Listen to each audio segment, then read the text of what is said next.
Hello and welcome back to WEBN Political Pulse. I'm Isabella Osgood. And I'm Aparna Prabhakar. Let's get into today's top stories in politics. New Jersey Senator Robert Menendez is the first sitting U.S. senator to be indicted on two separate criminal allegations. A federal investigation found the senator and his wife in possession of gold bars and approximately $500,000. This is the second time that Senator Menendez has faced charges related to corruption. A 2015 trial involving similar allegations ended in a hung jury. Menendez has denied all charges, referring to them as baseless allegations. Russia's Black Sea Fleet headquarters have been damaged by Ukrainian missile attack. 5 missiles had already been shot down by Russia's air defenses prior to the most recent attack. The explosion did not cause any injuries outside the building or in civilian areas. Last week, Russian naval ships were damaged by Ukraine in a separate event, starting a fire in the Black Sea Fleet naval shipyard. Ukraine has increased strikes on the peninsula, which houses Russian helicopters, attack planes, ammunition, and other supplies. Boston City Councilor Michael Flaherty has publicly denounced his colleagues' rejection of a funding plan that would support the Boston Police Department. Boston City Councilor Michael Flaherty has publicly denounced his colleagues' rejection of a funding plan that would support the Boston Police Department. His statement came hours after the latest shooting in Dorchester. The shooting wounded 5 people, including 2 minors. During a public hearing on Monday morning, Flaherty stated that successfully reducing crime and violence requires collaboration between City Council and the police department. Massachusetts Governor Maura Healy announced Monday that she plans to ban state agencies from purchasing single-use plastic bottles. This ban will take effect immediately after passage. Although there have been legislative efforts in the past to pass similar executive orders, none were successful. Healy announced this decision in New York City at the annual Clinton Global Initiative meeting. Healy also announced a separate executive order directing states to establish biodiversity conservation goals for 2030, 2040, and 2050. Boston celebrated United Nations International Day of Peace last weekend. Meg Richards has the story. Today, at the foot of the State House, activists gather for International Day of Peace to speak out against social justice issues and climate change. The Day of Peace rally was held in the Boston Common 4 days before the United Nations International Day of Peace. The Boston-based organization has been gathering every year since 2010. The Director of Operations for Native American Lifelines of Boston was also in attendance. Nicole Brewer-Lowry says her activism for Indigenous communities also includes environmentalism. The earth, but if it's not here, there's not going to be much for us to enjoy. Along with Lowry's speech, this year's program included anti-war music, poetry, and spoken word. John Bach, who came to support today, has long promoted the message of peace. I came of age during the Civil Rights Movement and was able to go into the Deep South, and I saw what it was to be heroic, which was simply to act in a humane and human way in the face of racism. And that was followed by the dirtiest little war imaginable, the war in Vietnam, when I refused induction and spent 3 years in prison. During the 3 years in prison, I learned that what it is to be truly free, which is not whether or not you're inside a prison, it's whether or not you can serve your brothers and the human family. Bach is also the Quaker chaplain at Harvard University. He says that part of his activism includes protecting against the threat of nuclear war. And I have been trying to be faithful to that trajectory ever since, with nuclear weapons and now climate destruction. This year, their program includes a proclamation from the governor recognizing and supporting Boston's Day of Peace. These Bostonians are at the forefront of the fight for world peace, from environmental justice to the imposing threat of nuclear war. I'm Meg Richards from WEBN, Boston. The Massachusetts Board of Education voted to update curriculum standards regarding health and sex education on Tuesday. The new standards are designed to promote LGBTQ+ inclusivity and provide students with information about mental health, consent, nutrition, and dating safety. The unanimous vote comes after constituents sent nearly 5,400 comments to the Department of Elementary and Secondary Education this past summer. This is the first update to the health education curriculum since 1999. Chairwoman Shannon OBrien was suspended from her position on the Cannabis Control Commission last Friday. CCC Treasurer Deborah Goldberg ordered the suspension. O'Brien will still be paid during her suspension. Goldberg's reason for this decision is not yet clear, according to GBH News. However, CCC treasurers have the ability to remove members of the commission, quote, if the commissioner is guilty of malfeasance or wrongdoing in the workplace. After the break, hear about Hunter Biden. And hear from our White House correspondent. Stick with us.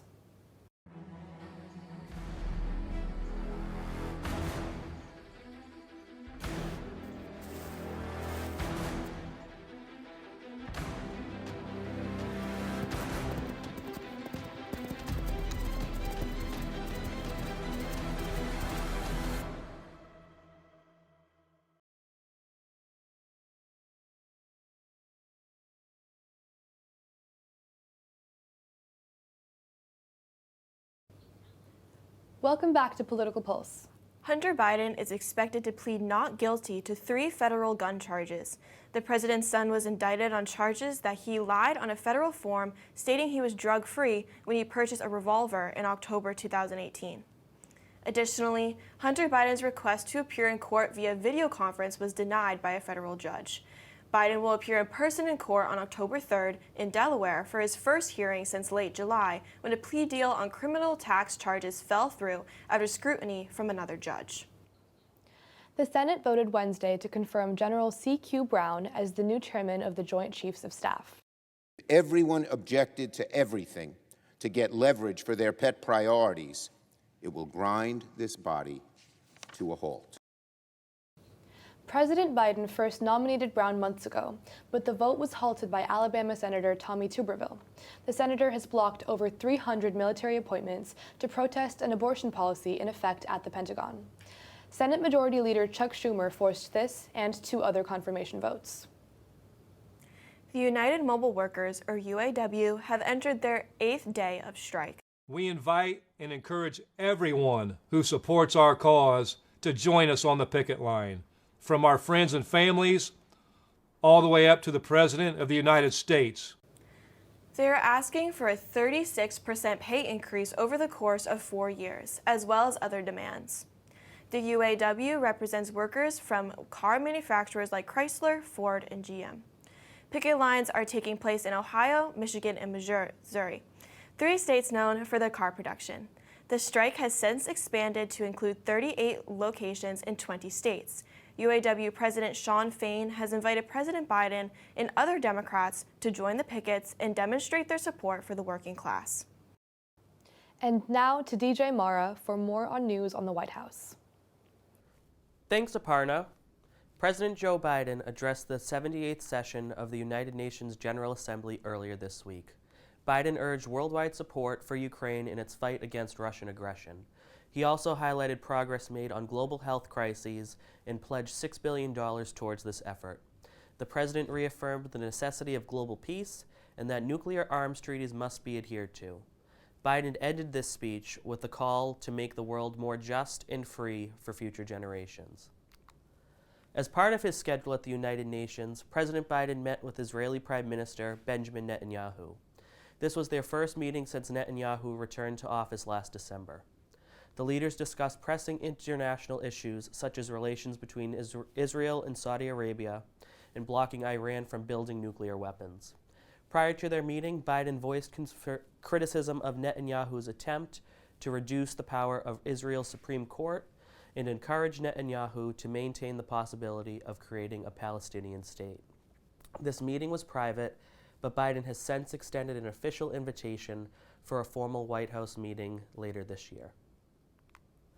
House Republicans have announced the first public hearing regarding President Joe Biden's family's business dealings. This is the first hearing since the House began its impeachment inquiry. It will be held on September 28th. Committee Chairman James Comer states that 3 credible witnesses will be present at the hearing. Comer also said that the Oversight Committee plans to subpoena bank records of Hunter and James Biden. The White House continues to state that there is no evidence to suggest that the president did anything wrong. This announcement comes days before a possible government shutdown if no funding deal is reached. That's all for White House news. Back to you at the desk. Representative Lauren Boebert came under fire this week following a viral video that showed her vaping, engaging in inappropriate behavior with a male companion, and refusing to leave a matinee performance of Beetlejuice. Although Boebert initially denied the allegations, she later admitted to vaping and apologized after the footage went viral. Republican voters have expressed disdain across social media platforms after her date was revealed to be a Democrat-supporting bar owner whose establishment had hosted drag shows and LGBTQ+ pride events, a stark contrast to Boebert's firm anti-drag policies. A Marine Corps warplane crashed over the weekend in South Carolina.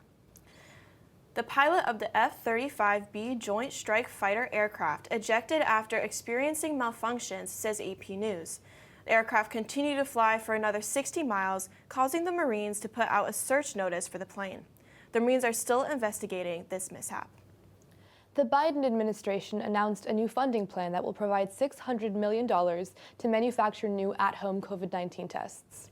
Starting September 25th, households will be able to place an order for up to 4 COVID tests, which will be delivered by the United States Postal Services free of charge.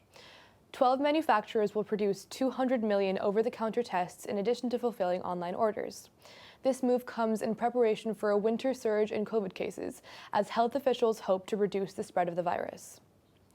After the break, hear about the release of 5 Americans by Iran. And hear from our international correspondent. Stick with us.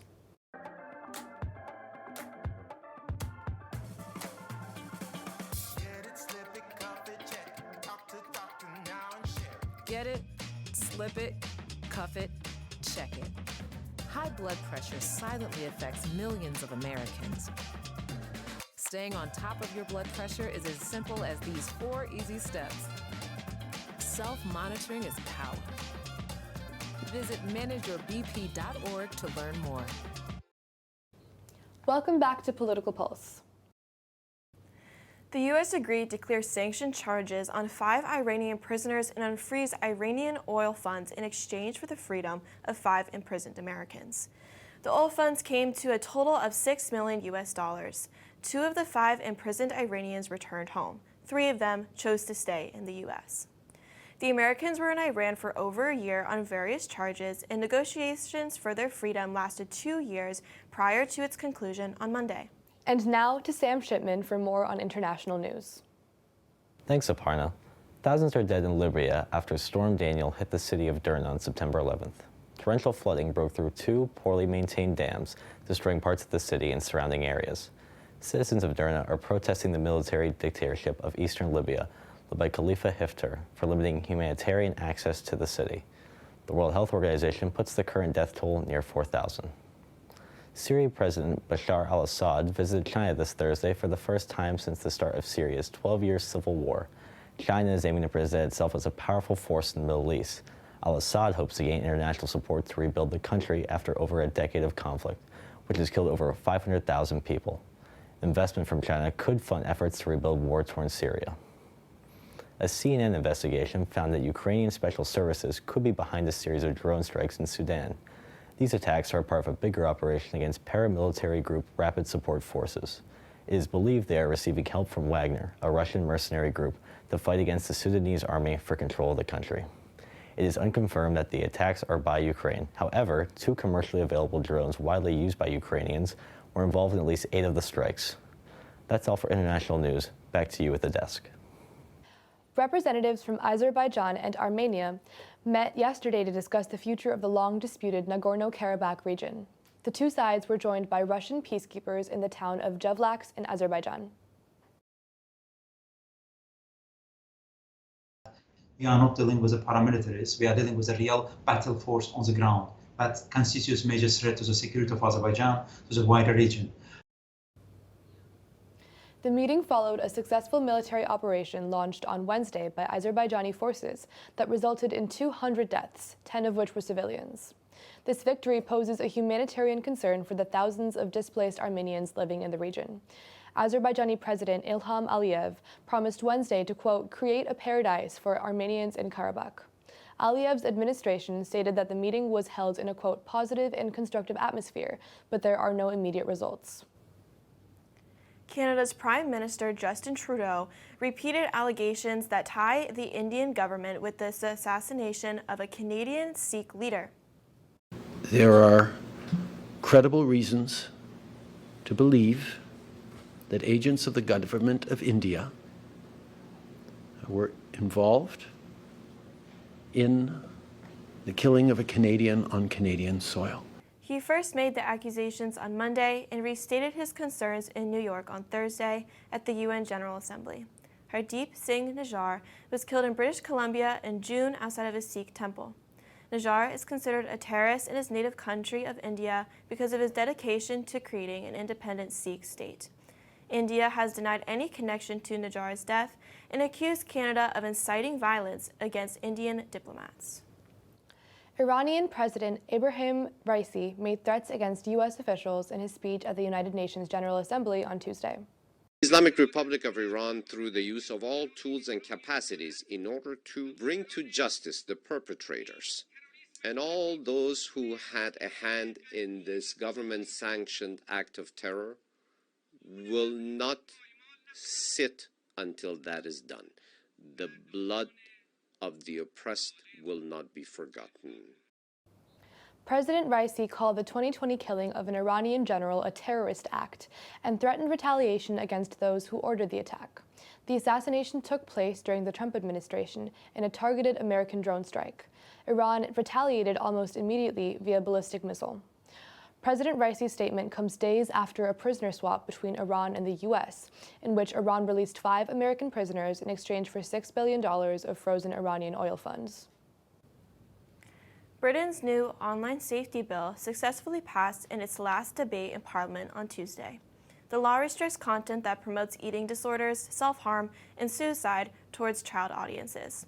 It also requires certain social media and web services to add age verification measures to limit children's access to harmful content. The law has seen pushback from services such as Wikipedia, which faces shutting down from the new restriction. A United Nations Global Climate Summit convened in New York on Wednesday. Federal officials from the world's 2 biggest polluters, the U.S. and China, were not invited to speak by UN Secretary General Antonio Guterres. However, California Governor Gavin Newsom spoke of his state's actions against climate change. California is suing 5 of the world's largest oil companies for deceiving the public. The summit aimed to raise awareness on global climate crises before the UN Climate Change Conference in Dubai this December. No tall tales here. A rare spotless giraffe was born at the Bright Zoo in Tennessee this past July. The zoo let the public submit and vote on names for the baby. Out of the 40,000 submissions, the name Kapeki won. In Swahili, Kapeki means unusual or extraordinary. She's definitely unusual. Kapeki is one of the only 2 known spotless giraffes in the world. Congratulations to her and the Bright Zoo. That's all for today. Thank you for watching WEBN Political Pulse. For more, check out our website, webn.tv. I'm Aparna Prabhakar. And I'm Isabella Osgood. Have a great day.